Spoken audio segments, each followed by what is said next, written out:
अगर ये atom bomb फूटा तो चुनाव आयोग ढूंढे नहीं मिलेगा। जी हां, राहुल गांधी का ये दावा देश की राजनीति में भूचाल ला सकता है। राहुल गांधी ने जो कहा है वो सिर्फ बयान नहीं, सीधे चेतावनी है।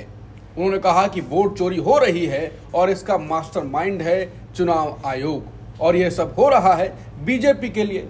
उन्होंने कहा कि हमारे पास 100% सबूत हैं कि वोट चोरी हो रही है और ये साजिश सिर्फ एक राज्य में नहीं पूरे देश में चल रही है। यही नहीं, राहुल गांधी ने चुनाव आयोग के अधिकारियों को धमकी भी दे डाली।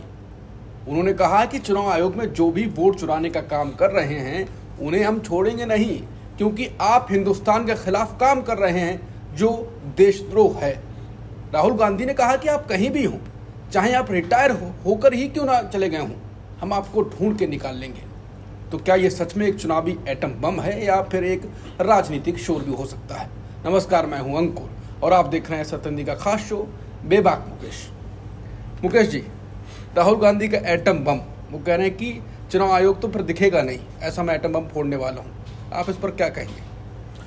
देखिए, बहुत बड़ा बयान है राहुल गांधी की तरफ से और ये एक तरह का भूचाल पैदा करने वाला बयान है। बिल्कुल, क्योंकि चुनाव आयोग पर इस तरह का हमला मैंने तो अपने जीवन में कभी नहीं देखा। बिल्कुल, किसी भी पॉलिटिशियन ने इतना बड़ा अटैक सीधे चुनाव आयोग पर किया हो। चुनाव आयोग पर लगातार हमले कर रहे हैं, राहुल गांधी कर रहे हैं, दूसरे विपक्ष के नेताओं ने किए हैं, उंगलियां उठाई हैं, संदेह प्रकट किए हैं, आरोप लगाए हैं, लेकिन ये सीधे सीधे इस बार उन्होंने कहा है कि चुनाव आयोग वोट चोरी कर रहा है और उसके प्रमाण हैं उनके पास और वो प्रमाण उनकी जांच से निकले हैं। तो ये एक कहना चाहिए कि ज़्यादा पुख्ता ढंग से वो ये बात कह रहे हैं। 6 महीने जांच कराई, ये भी बिल्कुल। और दूसरी बात ये है कि इसको वो वहाँ तक ले जा रहे हैं जिसमें चुनाव अधिकारियों को चेतावनी दे रहे हैं कि हम आपको छोड़ेंगे नहीं, चाहे आप रिटायर भी हो जाओ। तो ये बड़ी बात है कि राहुल गांधी इतने आगे जाकर बात कर रहे हैं और ये एक दुस्साहस भी माना जाएगा। अगर उनके पास ठोस सबूत हैं तब तो ठीक है, लेकिन अगर वो सबूत सामने आते हैं और जिस तरह का एटम बम फोड़ने की बात वो कर रहे हैं, अगर उस तरह के नहीं निकलते हैं तो फिर दिक्कत हो सकती है। बिल्कुल, इनके एटम बम की बात तो करेंगे, ये भी बात करेंगे कि इनके पास सबूत हैं और ये फोड़ने वाले हैं। अगर आपके पास 100% सबूत हैं तो आप अदालत जाइए, वहाँ पर पेश करिए, चुनाव आयोग खुद अपने आप एक्सपोज हो जाएगा। आप मीडिया में बार बार क्यों बोलते? पिछली बार भी इन्होंने बोला 100% एटम बम का ये शब्द नहीं थे, लेकिन बात लगभग यही थी। अब इन्होंने कहा कि मैं फोड़ने वाला हूँ, तो अदालत में ले जाइए ना, क्यों नहीं लेके जाते वहाँ पर? बयानबाजी क्यों? चुनाव आयोग यही कह रहा है हाँ, कि आपकी पार्टी के किसी नेता ने कोई मामला दाखिल नहीं किया, कोई आपत्ति उस समय नहीं उठाई गई, अब आप उठा रहे हैं, क्यों उठा रहे हैं? लेकिन जहाँ तक मेरा मानना है, राजनीतिक दल केवल चुनाव जो ये अपनी लड़ाई केवल कोर्ट में नहीं लड़ते हैं, वो दरअसल जनता की अदालत में भी लड़ते हैं। बिल्कुल, तो वो जनता की अदालत में जा रहे हैं और जैसे पहले भी घोषणा हो चुकी है और जो अनुमान लगाए जा रहे हैं उसके हिसाब से ये मामला, ये जांच जो है वो कर्नाटक की है। कर्नाटक में इस तरह की एक जांच करवाई थी, जो डिजिटल लिस्ट मिली है वोटर्स की, उस पर ये जांच की गई है और पाया गया है कि पिछले विधानसभा चुनाव में वहाँ एक असेंबली में 40, 45, 50, 60 साल की उम्र के लोगों को वोटर बनाया गया, जो पहले से नहीं थे, उनके नाम शामिल किए गए। इसका मतलब है वो वोटर कहाँ से आ गए? क्या फर्जी वोटर जोड़े गए? नए वोटर कहाँ से पैदा कर दिए गए? तो पूरी वोटर लिस्ट को इस तरह से दूषित किया गया, उसमें खेल किया गया। जो लगातार ये आरोप लग रहे हैं, महाराष्ट्र में भी लगे, कि करीब 70 लाख वोटों की बात राहुल गांधी कर रहे हैं कि 70 लाख वोट जो हैं वो बढ़ गए या डिलीशन हुए, जो अपोजिशन के वोट थे उनके हटा दिए गए और नए वोट जोड़ दिए गए।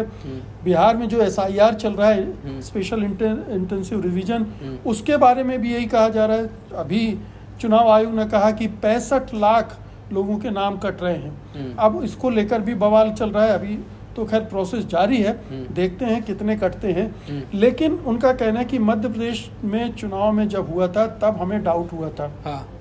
फिर हरियाणा, महाराष्ट्र, इनमें जब उन्होंने खंगाला तो उन्हें प्रमाण मिले। फिर वो कर्नाटक का भी उन्होंने खंगाल लिया है। तो सिद्धरामैया जो चीफ मिनिस्टर हैं कर्नाटक के, उन्होंने घोषणा की थी 5 अगस्त को बेंगलुरु में एक प्रेस कॉन्फ्रेंस करेंगे राहुल गांधी, और उसमें वो जनता के सामने भी सबूत रखेंगे और चुनाव आयोग को भी सबूत सौंपेंगे। तो शायद ये उसी की भूमिका बना रहे हैं राहुल गांधी कि अब वो एटम बम फोड़ने जा रहे हैं 5 अगस्त को। आज 1 अगस्त हो गई है, 4 दिन बाद। अब इसे लगातार वो एक ध्यानाकर्षण के लिए भी इसको कोशिश कर रहे होंगे कि ये जो वो कोशिश करने जा रहे हैं या बम पटकने जा रहे हैं, फोड़ने जा रहे हैं, तो उसके पहले पूरा देश देखे। वो ये कह रहे हैं कि अगर इस तरह की वोट चोरी हो रही है तो ये देशद्रोह है।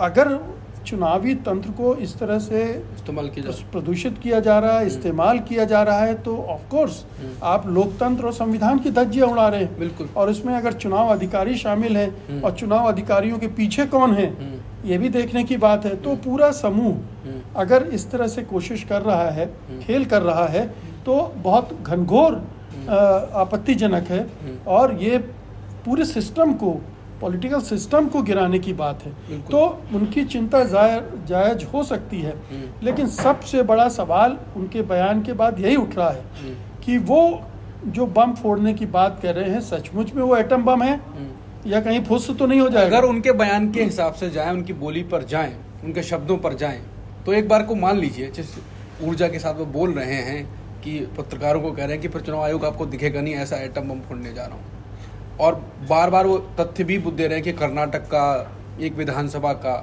अगर सबूत मान लीजिए जो 100% की बात कर रहे हैं वो सबूत लेकर आ गए, एटम बम जिसको बोल रहे हैं एटम बम फोड़ दिया, फिर चुनाव आयोग कैसे बचेगा अगर ये सच निकला तो? फिर नहीं, ये तो फिर बहुत बड़ा मसला बन जाएगा। हाँ, फिर तो ये एक बड़े राजनीतिक आंदोलन का आधार बन सकता है। और ये तमाम जो पिछले कुछ वर्षों में जितने भी राज्यों में चुनाव हुए हैं, उन सब की छानबीन की मांग की जाएगी कि हर राज्य की मतदाता सूची, चुनाव आयोग मतदाता सूची को डिजिटल फॉर्मेट में देने से क्यों टाल मटोल कर रहा है, वो फुटेज देने से क्यों नियम ही बदल देता है उसका। कहीं तो गड़बड़ है और इसको लेकर संदेश चारों तरफ फैल गए हैं। यहाँ तक कि मुझे लगता है कि जो बीजेपी के सपोर्टर होंगे, मोदी के सपोर्टर होंगे, उनके मन में भी ये बात तो जम गई होगी कि मोदी जी खेला कर रहे हैं, कर लेंगे। हाँ। ठीक है, खेला कर रहे हैं, और लेकिन उनको ये लगता है कि सत्ता में बने रहने के लिए खेल करना कोई बुराई नहीं है, ये उनका पक्ष हो सकता है। लेकिन अगर आप पूरे सिस्टम को ही इस तरह से सबोटाज कर रहे हैं, डिस्ट्रॉय कर रहे हैं, तो ये तो बहुत ही घातक होगा पूरे देश के लिए। लेकिन लाख टके का सवाल यही है कि वो जो सबूत हैं वो कितने पुख्ता हैं, और अगर वो सबूत हैं तो जाहिर है कि उसके बाद अदालत में भी अर्जी लगाएंगे राहुल गांधी या उनकी पार्टी जाएगी ही। और उस तरह के, और अब एक कंस्टिट्यूंसी की बात हम लोगों ने सुनी है, अगर एक से ज़्यादा कंस्टिट्यूंसी की बात निकलती है तब क्या होगा। और फिर अगर इसी पैटर्न पे दूसरे राज्यों की जांच परख भी करवा रहे होंगे राहुल गांधी, हो सकता है, हमें नहीं पता। अभी एक बम निकाला उन्होंने, कहीं और भी इस तरह की जांच चल रही होगी, जहां जहां की उन्हें मतदाता सूचियां मिल रही होंगी। अगर एक एक करके ये हर 15-20 दिन, महीने में एक बम फूटना शुरू हुआ, तो चुनाव आयोग की विश्वसनीयता तो खत्म हो जाएगी। चुनाव आयोग फिर सचमुच में वो तो प्रतीकात्मक रूप से है कि बम फटेगा और कहीं दिखेगा नहीं, लेकिन सचमुच में उसका जो वजूद है उस तरह से नहीं बचेगा और सरकार पूरी तरह से फंस जाएगी। तो ये एक मैं समझता हूँ कि अगर राहुल गांधी जो कह रहे हैं, अगर वो सच साबित होता है, सचमुच में वो ये बम फोड़ते हैं, एटम बम, तो ये भारतीय राजनीति में एक बड़ी उथल पुथल वाला मोमेंट पैदा हो जाएगा, हलचल पैदा हो जाएगा, उसमें उबाल आ जाएगा ज़बरदस्त। कहीं राहुल गांधी मोदी जी वाला अर्थ तो यूज़ नहीं कर रहे हैं कि हथियार वाला की हेडलाइन चेंज करवा दो, जो अभी आप शूट से पहले बात कर रहे थे? ये हो सकता है। हाँ। ये हो सकता है क्योंकि एक दिन पहले राहुल गांधी ने इस तरह का बयान दिया था जिसमें वो फंस गए थे। ट्रम्प वाला, बिल्कुल, ट्रम्प के एक ऐसे बयान का समर्थन वो कर रहे थे जो डाइजेस्ट नहीं होता है किसी को, उनके समर्थकों को भी नहीं डाइजेस्ट हुआ होगा। बयानबाजी भी हो रही है, बिल्कुल, बयानबाजी चल ही रही है। तो ये भी हो सकता है, लेकिन चूंकि 5 तारीख की डेट पहले से अनाउंस हो चुकी है और वो उस दिन प्रेस कॉन्फ्रेंस करने ही वाले हैं, तो हो सकता है कि इनका संबंध ना भी हो सकता है हो सकता है ना हो।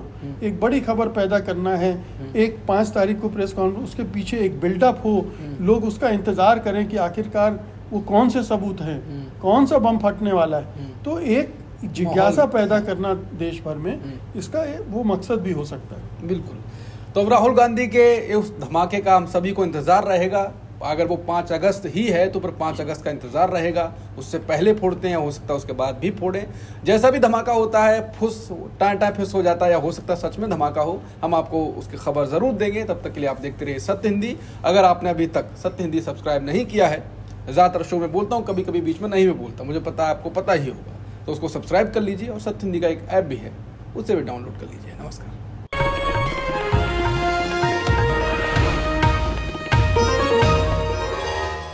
Copyright disclaimer under Section 107 of the Copyright Act 1976. Allowance is made for fair use for purposes such as criticism, comment, news reporting, scholarship, and research. Fair use is a use permitted by copyright statute that might otherwise be infringing.